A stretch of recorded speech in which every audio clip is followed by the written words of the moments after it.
So, yun na nga mga idol, no, naging okay na yung NS200, wala na siyang palya, hindi na rin pumapalya, goods na sana, ano mga idol, no. Ngayon, nung pagkalas natin ng clutch side, ito yung nakita natin. Ayan. So, ito hindi na ano to kasi nakita nyo naman, di ba, yung coolant naging kalawang niya. So, sobrang init na ng makina, nagkaroon na ng problema yung cylinder head gasket. Okay? So, yan, tingnan nyo naman.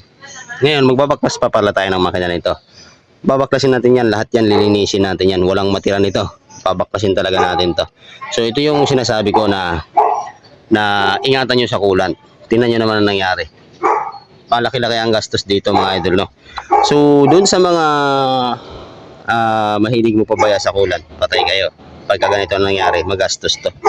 Okay? So, naging okay na yung issue. Ang inuna ko kasi yung issue talaga niya na palyado, tapos yung coolant nga niya nilinis na natin, flushing. Ilang coolant nga yan, pinlasing ko muna para kahit paano magawa natin muna yung pinaka-issue ng motor. So nagawa natin ang pinaka-issue ng motor, nabibirit na siya ng maayos. So ang pinaka-problema naman niya ngayon ay yung paghalo nitong coolant at saka langis. Okay, so dahil nga doon sa coolant na kalawang na or nalagyan ng tubig or natuyuan, di ba? So yun. So, baklas talaga makina. So, ito yung, abangan nyo, ito yung magiging part 2 niya. Kalasin natin lahat to. Okay. So, yan mga idol, kidalas na natin yung NS200 FI. Yan. Oh. Plastic. Oh, halo yung coolant tsaka langis. Yan. Diba? So, ito na yan mga idol, no? Ngayon, kinalas na natin siya. So, linisin natin. Palitan natin lahat ng gasket, piston ring, valve seal. Palitan natin. Tapos ito yung magneto niya. Ayan mo. Kaya wag yung pabayaan sa coolant. Tingnan nyo naman, no.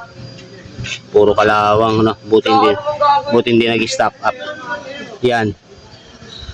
So, linisin natin lahat yan. Yan, baklas talaga makina niya, no. Okay, so mamaya ayusin lang natin to. So, mamaya papakita ko sa inyo kung paano natin siya lilinisin kasi madugong linis yan. Yan, so ito yung NS200 FI na naging okay na yung issue ng palya, pero pagkalas natin ng clutch side kasi titingnan natin yung langis niya, ganyan ang lumabas, choco na gatas.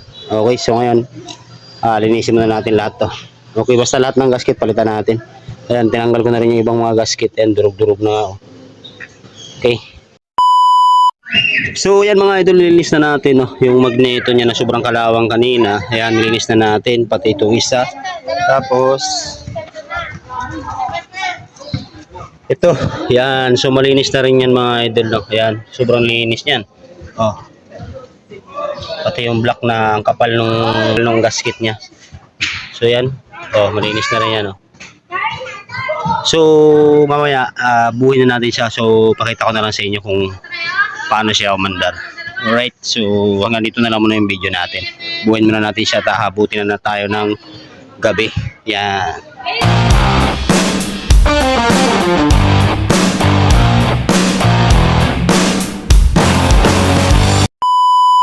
So yan mga idol, no, ito na yung NS200 na naghalo yung kulat saka langis, 200 FI. So ito na yung andar niya ngayon. Pandarin natin. Yan. So, normal na minor niya. Yan, o. Tapos wala na yung palya pagka binirit. Yan, o.